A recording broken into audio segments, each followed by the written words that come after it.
No one should have to be, told your kid has a brain tumor and there's nothing we can do about it. They should be able to, hear the words, your kid has a brain tumor, but here's what we're going to do. And we know that it works because we have the research to back it up. We're getting there. It's really hard. Legislation is really hard, you guys. It's a whole process.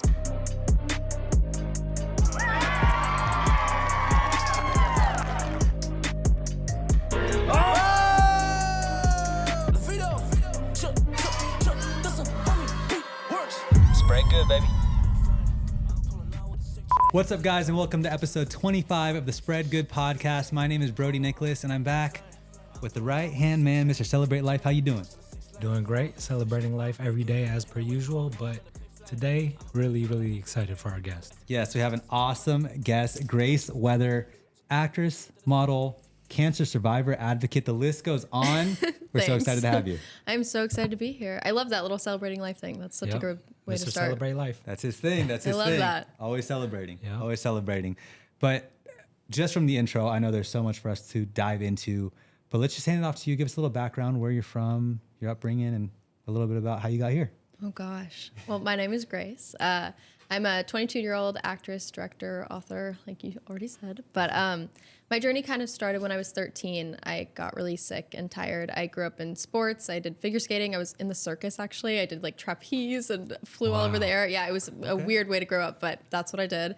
And then I started getting really sick and tired, and I wasn't really able to participate in those sports anymore. And my mom was like, okay, there's something wrong. We need to figure this out.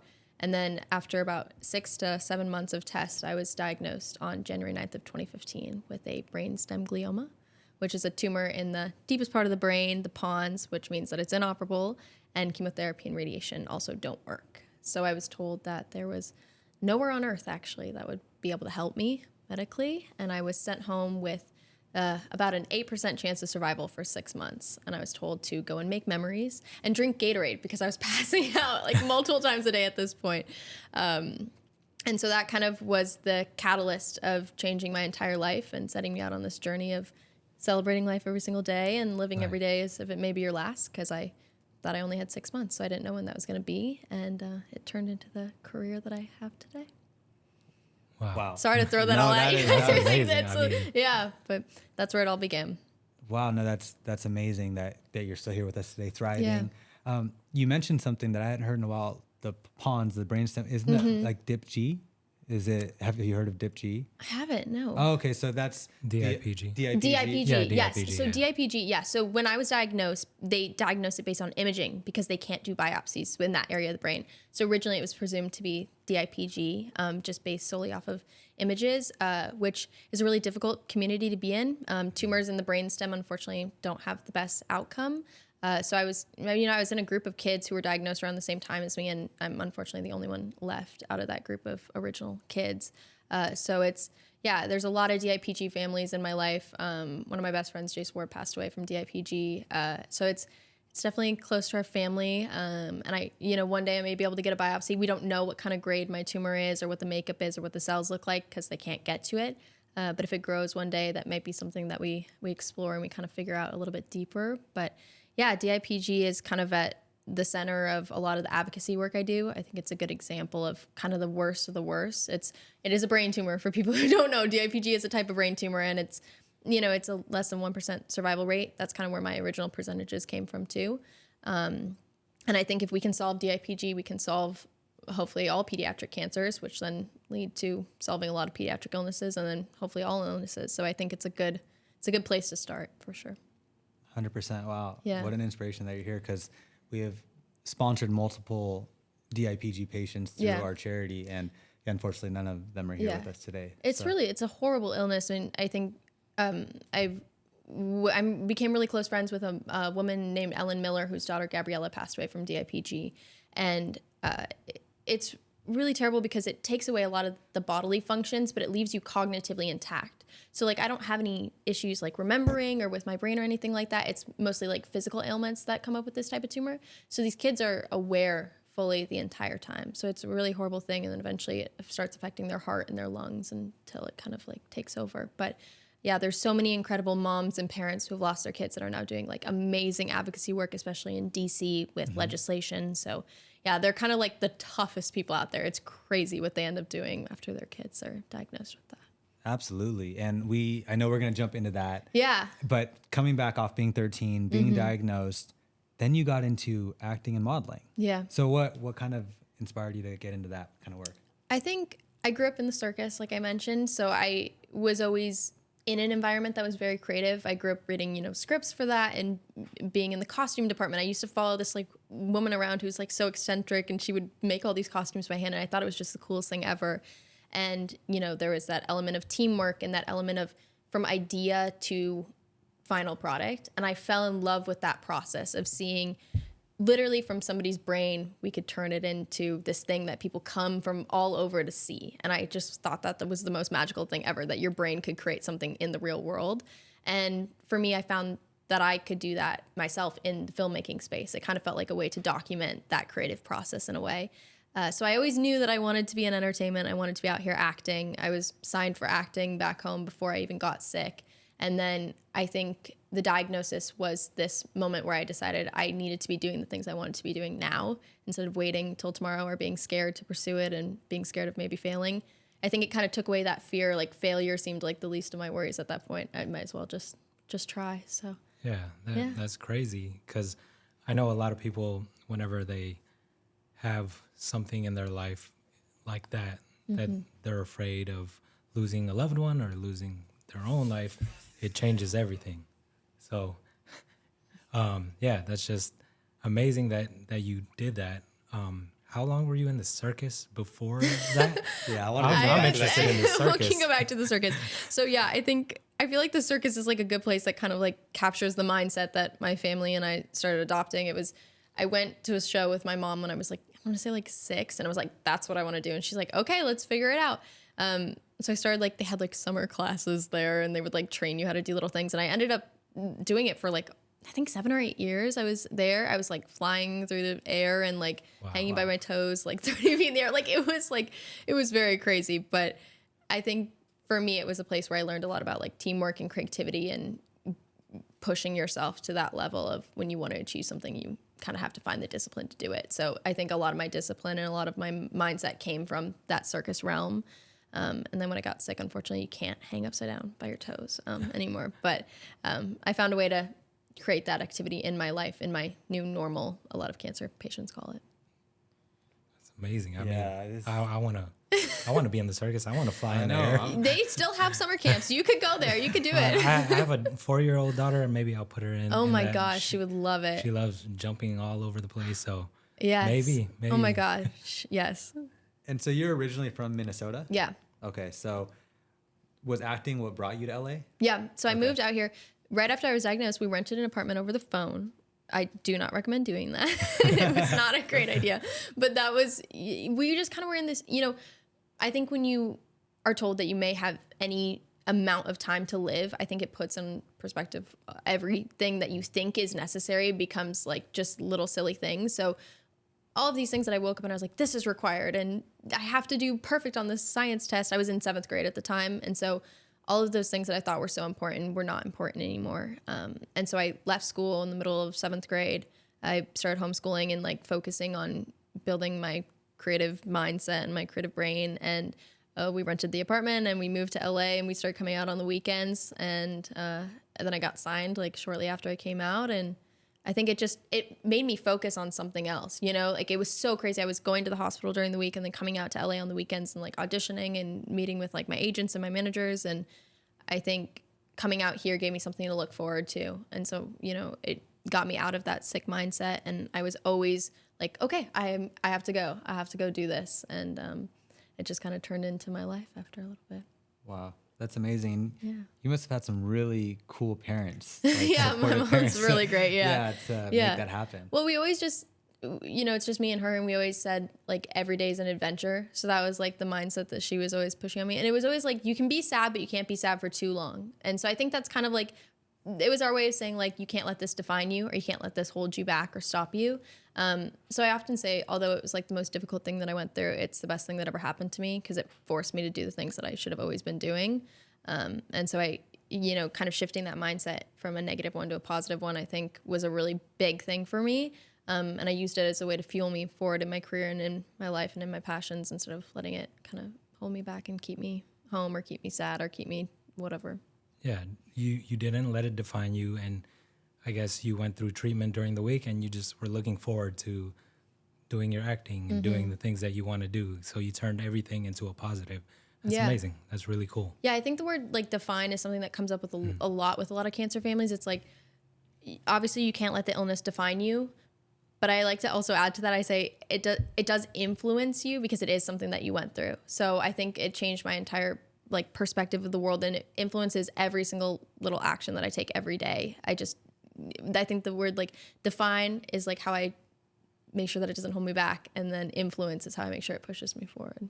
Right. And it's the perspective that you got Yeah. at such a young age, which as hard as it is what you went through and what you go through, it gave you that perspective to dig deeper. And there's some people that I truly feel they don't get that perspective at all their whole life, let alone as a 13-year-old kid. Yeah, we always joke. I said like my friend group is like all kids with terminal illnesses, and I did not mean to do that at all.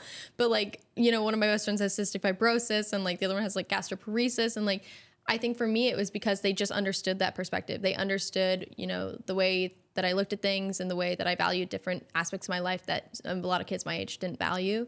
And they also understood when I was like, hey, I can't do this today, because I still have the tumor. It's been 8 years now. I still have it. And so there's still a fight every single day. So surrounding myself with people who had that perspective too. And I find you can get it in a lot of different ways. I've, met kids who have been through like divorces or different events in their lives that have also kind of given them that perspective of the world in a way. So yeah, just finding your people. Yeah, it's really important. It's really important. And that's also led you to writing a book. Yeah. So you released your first book when you were 16? I was 16, okay. Yeah. So that book was, it's a collaborative project. So I originally set out to write kind of my journey because I had been looking forward to that like 3-year mark since diagnosis. And so I felt like it was kind of a good point to start just journaling and like putting together all my thoughts from over those 3 years. Because that was when I started kind of like removing myself from the patient mindset a little bit, because I still had the tumor. So I felt like I kind of needed to find that benchmark for myself.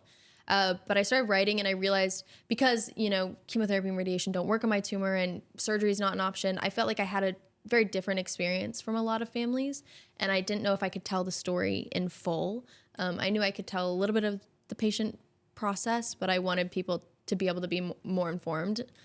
So I looked up hashtag brain tumor on Instagram and I started finding people all over the world who had been diagnosed with brain tumors in different families, and I started having them write chapters for this book. And so the first book, You're So Lucky, is a collection of chapters and stories and journal entries from those 3 years and from a bunch of different families, and then we put it out in the world, and some of them are out there still, some of them have passed away, but I thought it was really interesting that although our stories were all different and we all went through different things, a lot of the emotions were very similar, and a lot of the outcomes and the perspective shifts, like we said, were very similar towards the end of each chapter. And so a lot of people like have DM'd me and they're like, hey, I got diagnosed recently and I read this, and it was really helpful to see kind of like the people who have been in it for a while or see that perspective on the other side.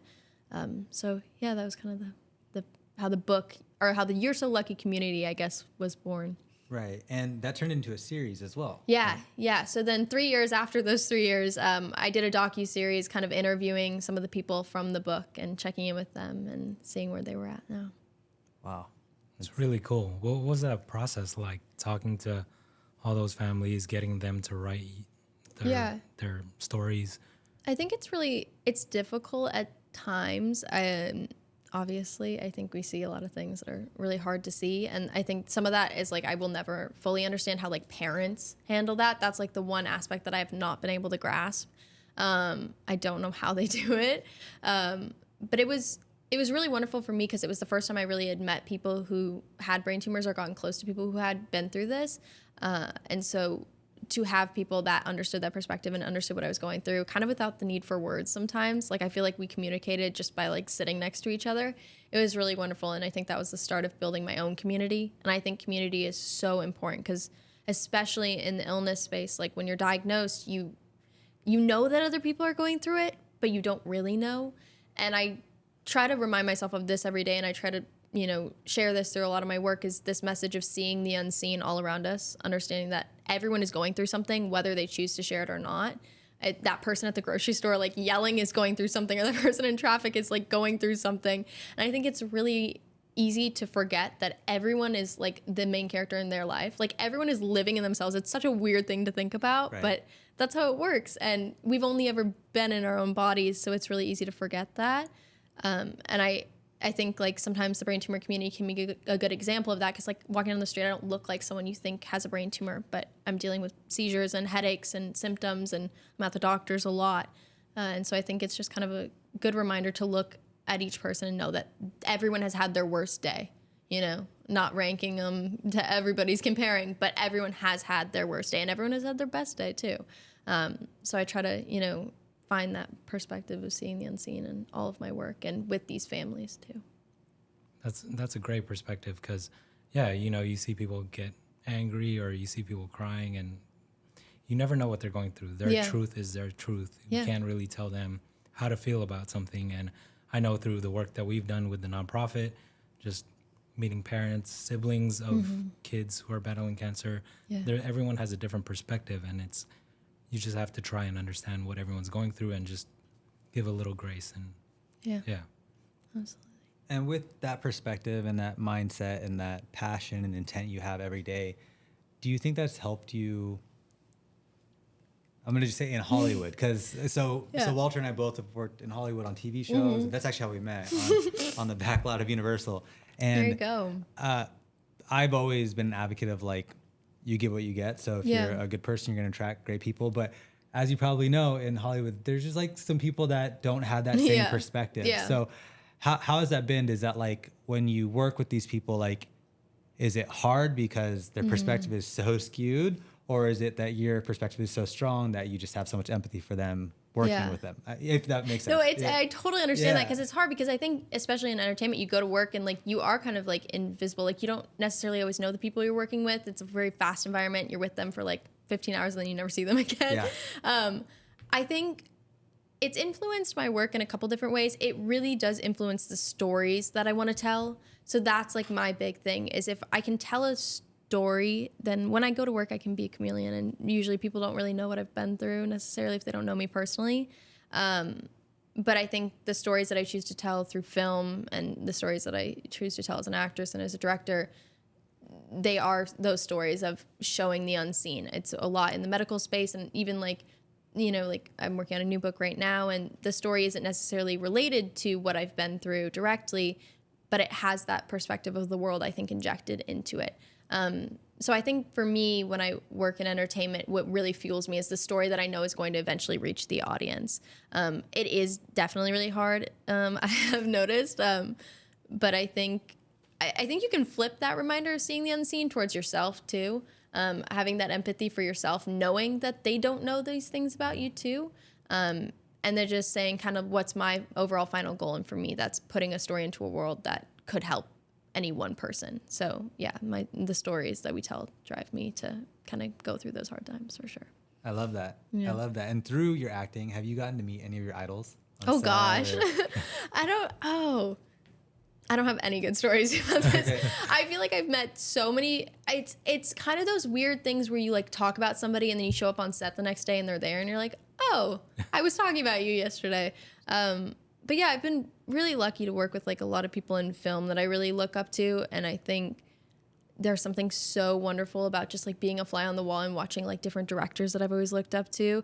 I just, like, love to, like, sit and just watch people. Like, how do you do this? And I've learned so much that way. Like, I literally will show up to set sometimes with, like, a notebook, and I'll just sit and, like, write. I was at a shoot last week, literally with a notebook, and I signed an NDA. I almost said their names.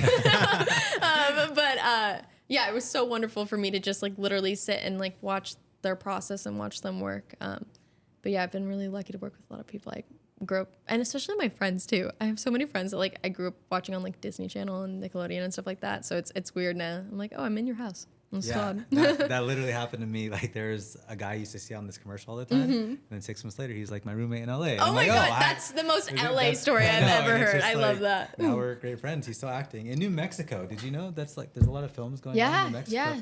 I feel like everything went to Vancouver for a little bit. I think like Hallmark and Lifetime kind of shoot up there. But then people are jetting to Savannah, Georgia, which has been happening for a while. But then, New Mexico. New Mexico. Yeah.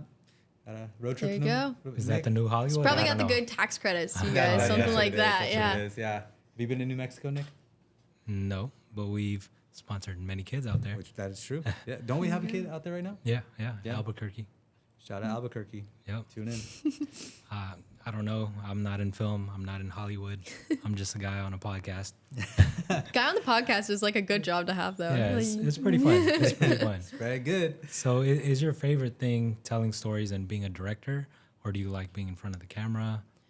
I'm fine with like any of it. I think, like I said, like for me, I just feel so passionate about creating art. I know that sounds like sometimes very cliche, but I think that takes on so many different mediums for me. I'm constantly writing. I'm constantly, making videos just on my own that I know no one's ever going to see. And I think for me, it's like, how can I use that muscle? And then when I do get stuck, I've been talking about this. I talked about this in DC actually with advocacy. Someone was saying like, what do you do when advocacy gets really hard?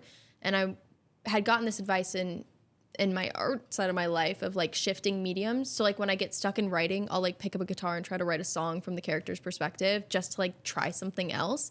And I feel like in advocacy, I've been trying to implement that creative advice there too.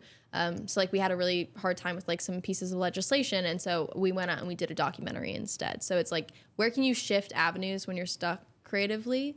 And then even when I'm not stuck, I find, passion in all of these different mediums. So yeah, in front of the camera, behind the camera, writing for the camera, I'll do it all as long as the story is like something that I think that could help anyone.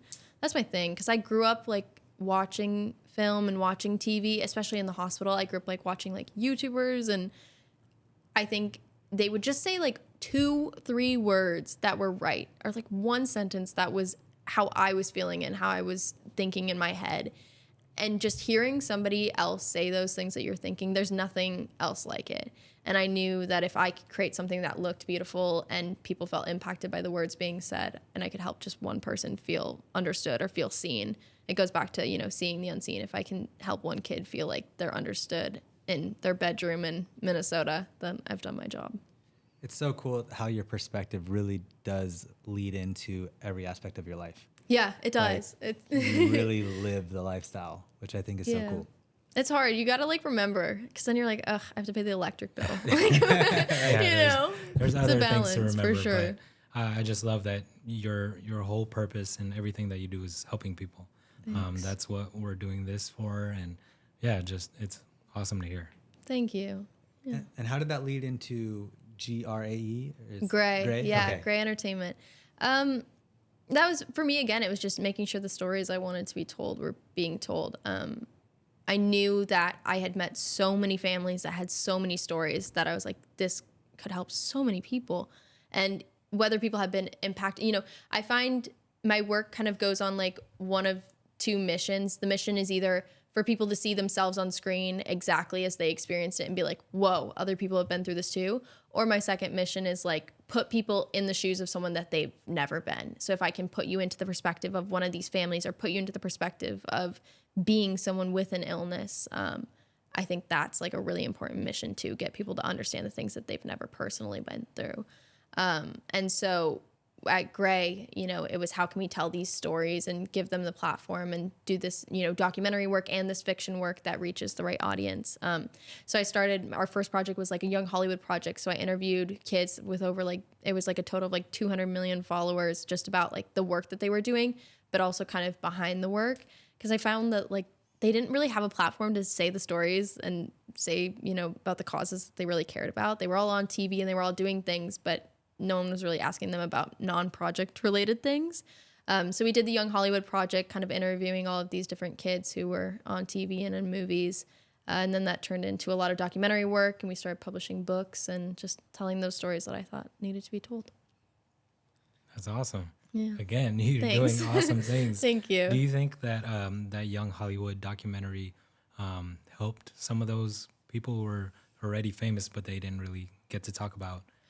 Yeah, I think for me, what I think was so cool to see about the Young Hollywood Project was you know, when you don't live in LA, it's so weird to watch these people like through a screen and you forget that they're real people. I know like a lot of people say that, but it's so hard to comprehend that until you're here. And then you're like in a room at a party with people and you're like, oh, they are real. Like they actually went through that. And then now they're standing here. So I think for Young Hollywood, what I thought was really special is I got a lot of people, like young people reaching out to me who wanted to be in entertainment and wanted to grow up to tell stories or, you know, work in the film space, and just being able to like see that the people they look up to were going through things too. Again, seeing the unseen, we're going back to that.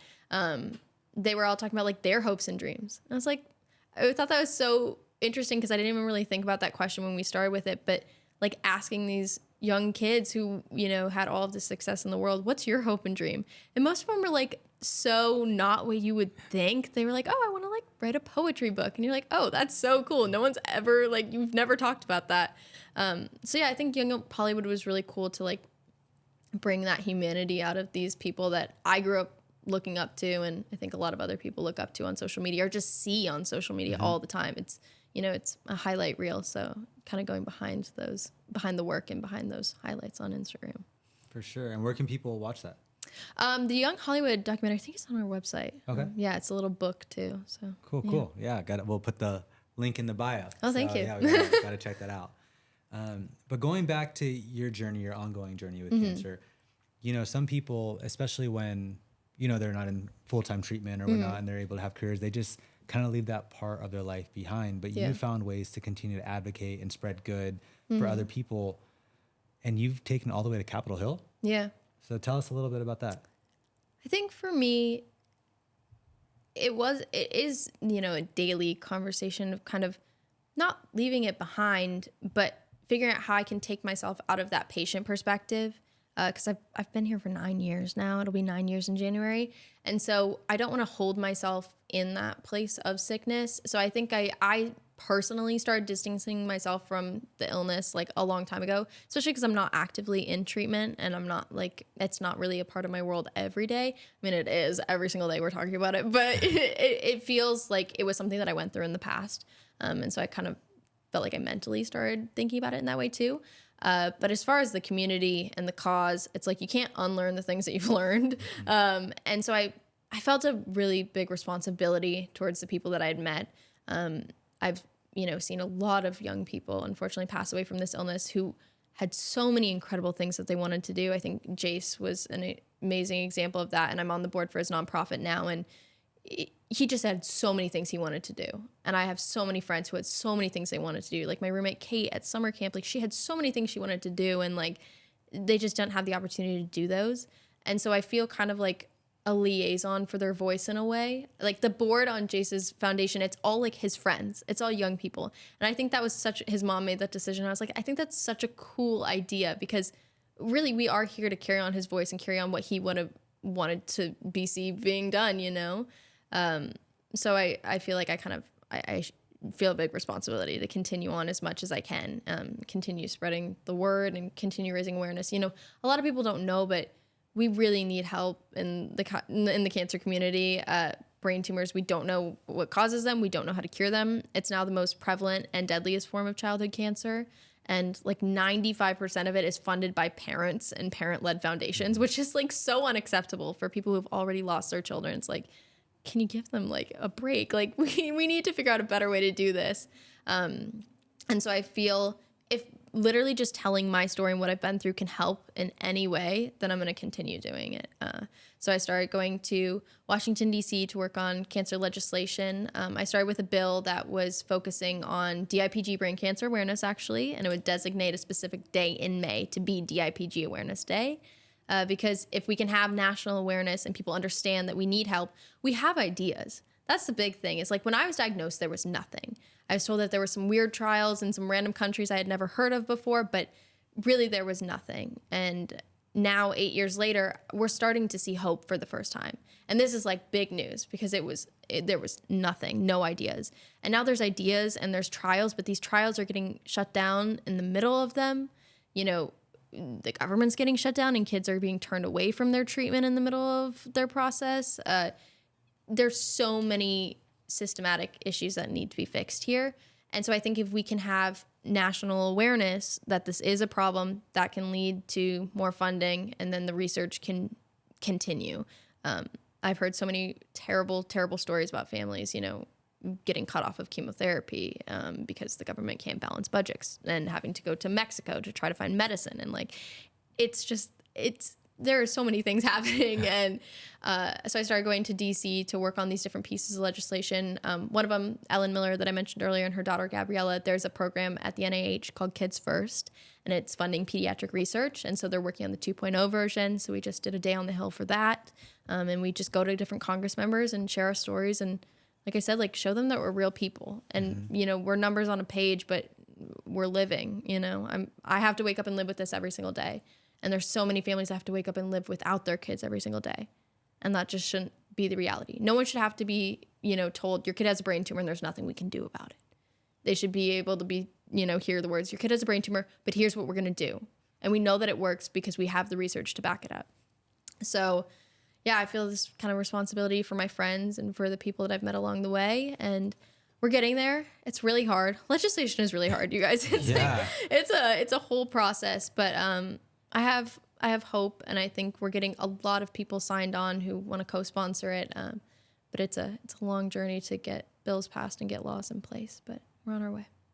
I mean, you're being the voice. It's trying. It's a lot, and I just think it's really cool that as you've prospered in your personal career, you've stayed true to helping spread awareness for some of these kids, like you said, that don't have the opportunity to be here to spread awareness for themselves anymore. Yeah, I just couldn't see it any other way. I don't know. It feels like it's like a major piece of my work, even like the things that have nothing to do with brain tumors. Like a lot of the film work that I do and I make, and it doesn't have anything to do with it. But behind all of that, it's like I'm doing this for a group. I'm not just doing this for myself. A purpose. Yeah. Yeah. I got a purpose. Yeah, Thank gosh. I love it. And with DIPG Day, so what day is that in May? So it would be May 17th, but it has not passed yet. Okay. We're still working on that one. Okay. Well, when it does, we should definitely do Absolutely. It's designated in some states. It is definitely like a thing. And, it would help like companies be able to participate too. So, it's hard because, a lot of these awareness things are seen as like frivolous or unnecessary, but it's like, if we can raise awareness, there was a lot of push behind like leukemia in the past. And now it's like the success rate of leukemia treatment has gone up tremendously.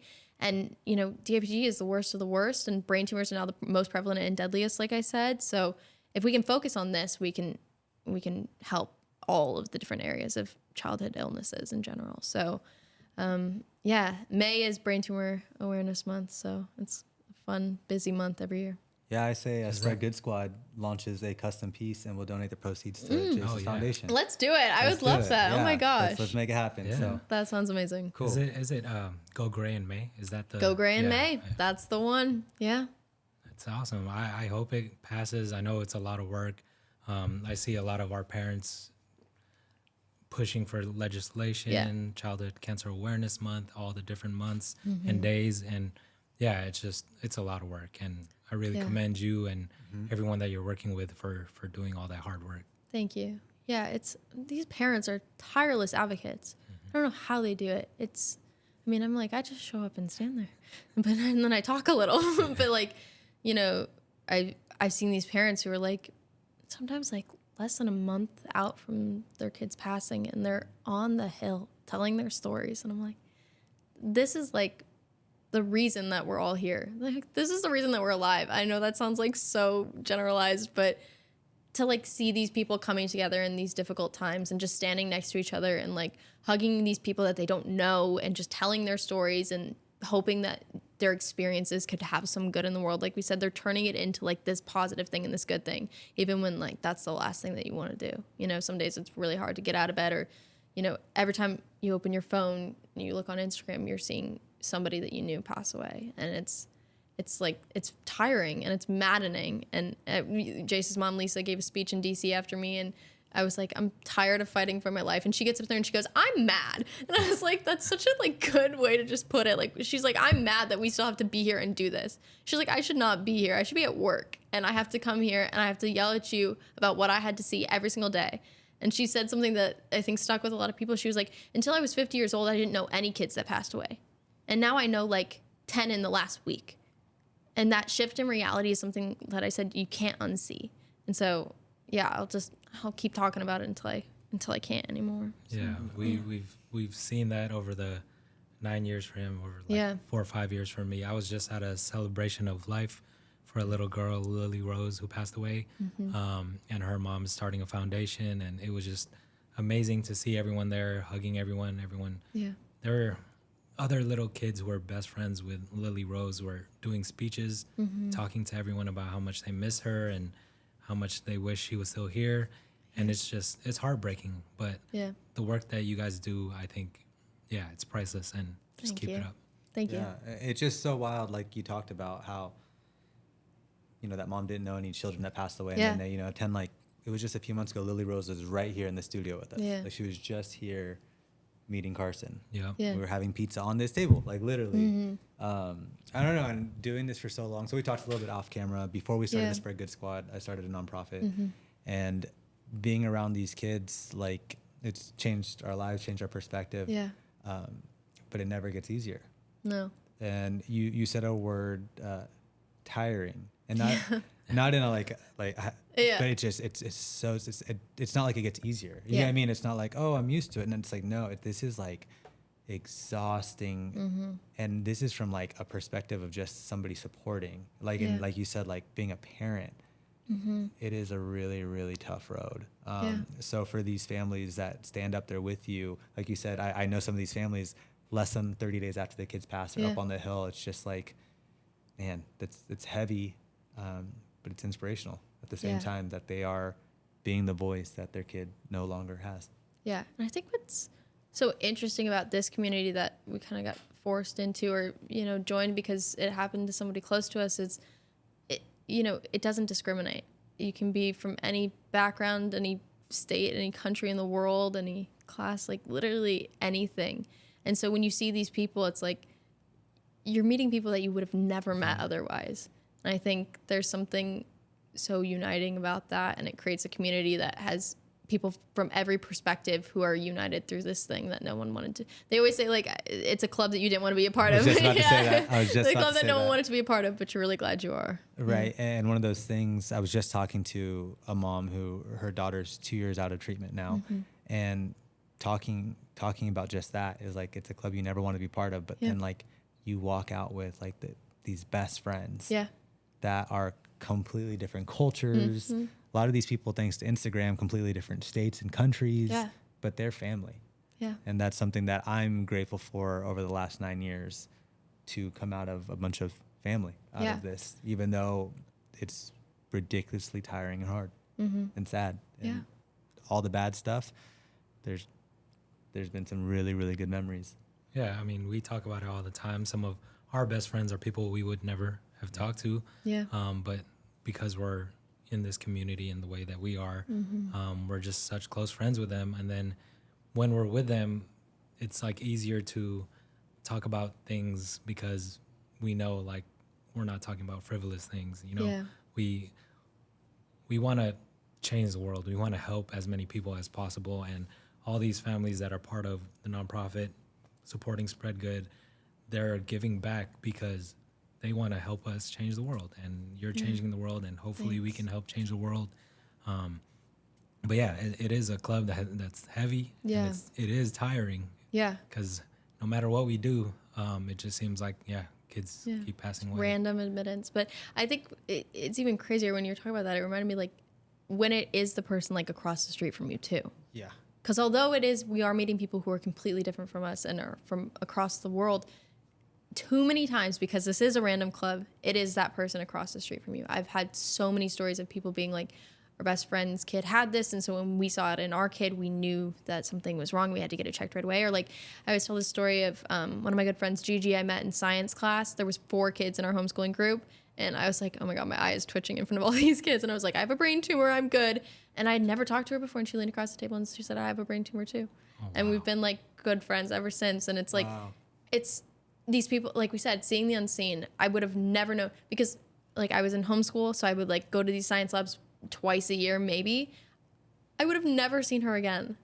And we would have never known that we were sitting across the table from each other for like 12 hours doing schoolwork and we are both going through the exact same thing at the exact same time, and I just happen to share. So I think that's the reason sometimes too why I don't stop talking, because the amount of people that I've met by just like openly sharing about the things I've been through is crazy. I've heard so many stories of people being like, oh my God, my brother passed away, or oh my God, my friend is going through that right now. Can I connect you with them? So I think the more that we talk about it, the more that we see that it is really all around us. It's everywhere. Mm-hmm. It's not as rare as no, it's not rare at all. Some people may think. Yeah. Yeah, I mean, as a parent, it freaks me out. Yeah. You know, I'm always watching my daughters and it's crazy. But just keep talking about it, because the more we talk about it, the more awareness there is, the better. Yeah. Hopefully. Yeah.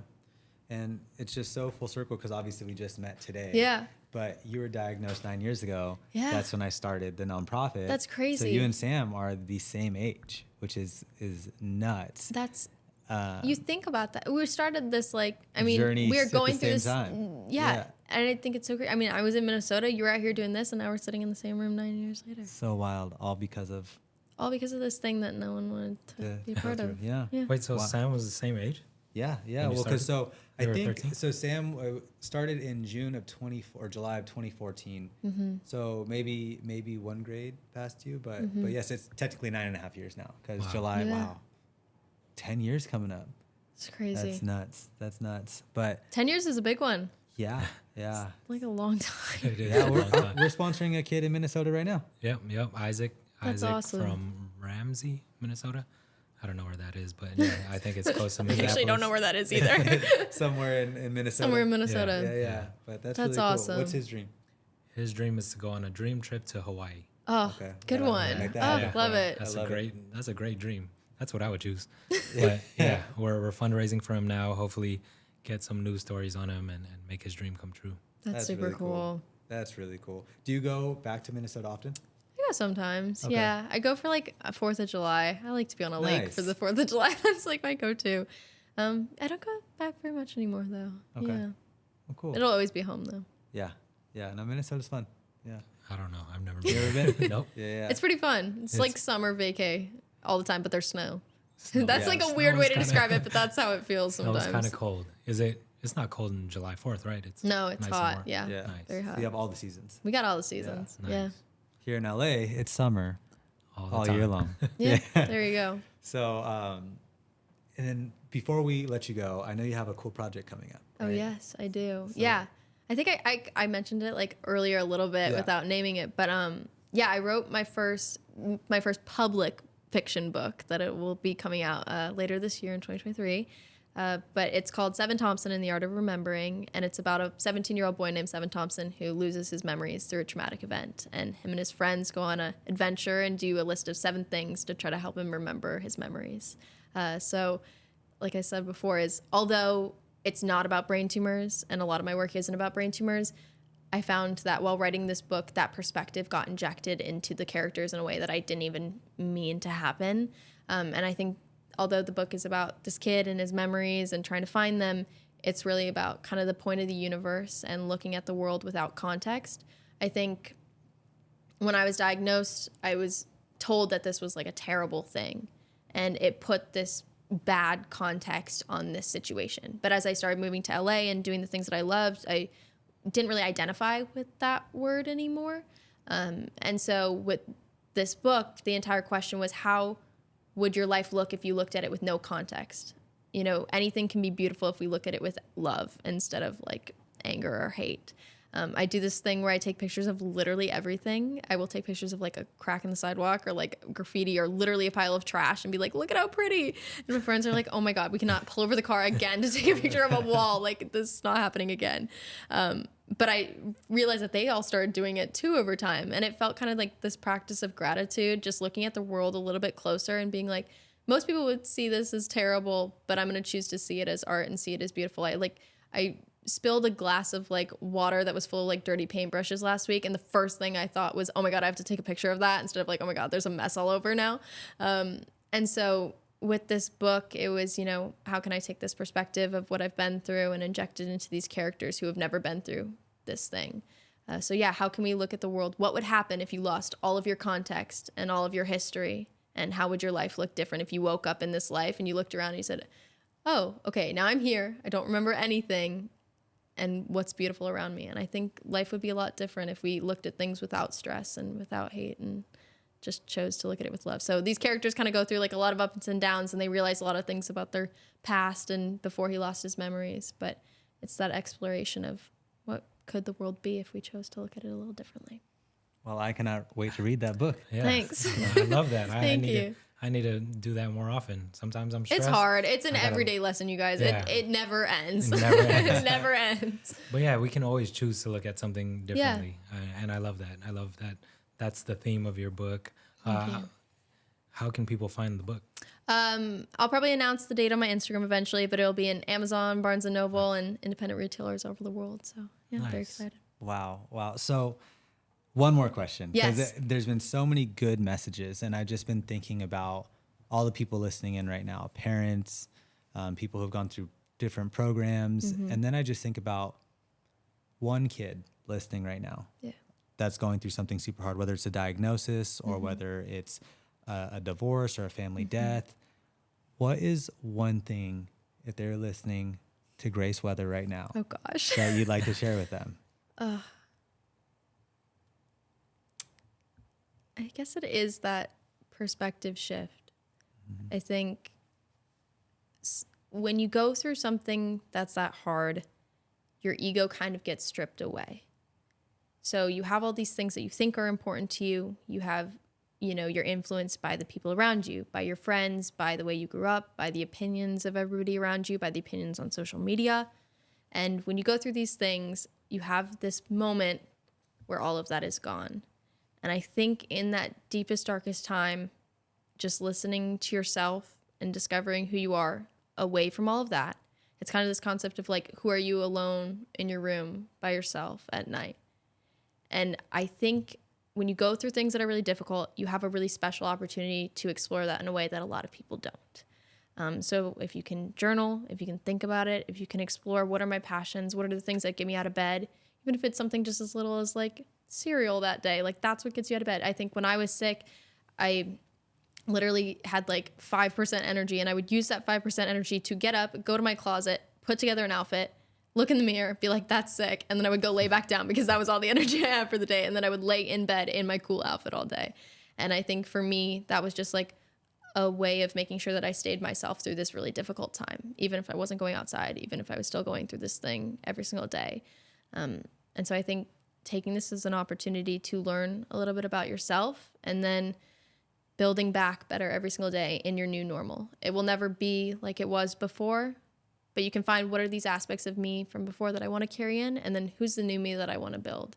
So you actually have a really special opportunity to build something new and find a new perspective of the world and be the person that you always probably should have been. I love that. Yeah. I'm inspired. I'm going to sleep so well and wake up so hyped to celebrate life tomorrow. Yeah. Let's Gotta do celebrate it. life every day. Yeah. I love that. We full circle. Yeah. There you Look at go. that. Full Look at that. circle. It's beautiful. Thank you. Thank you so much for Thank you guys for sharing having me. all of this with us. I think, we're inspired. Walter's inspired. Thanks, We're all Walter. inspired. Appreciate you. No, and I know a lot of people are going to be inspired by listening to this episode. And where can people find more about Grace? I post everything on Instagram. Grace Wethor, Wethor. I'm assuming it's on the screen. Yep. we got some magic. Watch. Thank you. Oh, there you go. So anyways, if you guys like this episode, please be sure to like, comment, subscribe, and Smash the bell. smash the bell, follow Grace, spread good, celebrate life. Thank you so much. See you. Love it. Thank you.